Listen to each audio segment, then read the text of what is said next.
சூரியவர்தன் KGF இப்ப கருடன் கிட்ட கொடுத்தானோ அப்பதான் அந்த மாய கையோட சதி ஆரம்பிச்சது. அதீரா கருடன் அட்டாக் பண்ணான்னு நினைச்சிருந்தாங்க. ஆனா அதுக்கு பின்னாடி இருந்தது இந்த கைதான். டெல்லியில பவரை தொலைக்க வச்சதும் ஷெட்டிய இனாயத்திலில் பக்கம் சாய வச்சதும் ராக்கிக்கு கேஜிஎஃப் வழிகாட்டினதும் இதே கை. ராக்கி இப்போ அந்த கையதான் வெட்ட போயிருக்கான்.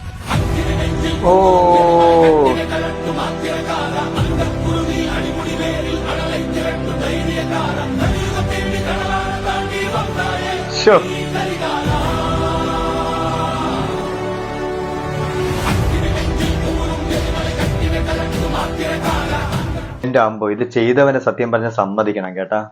എന്ത് സിങ്കായിട്ടാ ഓരോ വീഡിയോയും സീക്വൻസും പോണത്. അടിപൊളിയായിട്ട് അത് ചെയ്തിട്ടുണ്ട്. പിന്നെ പുള്ളിക്കാരൻ ഇത്രയ്ക്ക് നല്ല രീതിയിൽ നിൽക്കുന്നുണ്ടെങ്കിൽ പുള്ളിക്കാരൻ എന്തെങ്കിലും നല്ലതൊക്കെ ചെയ്യാണ്ടിരിക്കത്തില്ല ജയിച്ചു വന്നു കഴിഞ്ഞാൽ. അതാണ് തോന്നുന്നത് കാണുമ്പോ. സത്യം പറയുകയാണെങ്കിൽ അത്രയ്ക്ക് പുള്ളിക്കാരനെ ജയിച്ചു വരണം എന്നുള്ളൊരു ഇതുണ്ട് മനസ്സിൽ.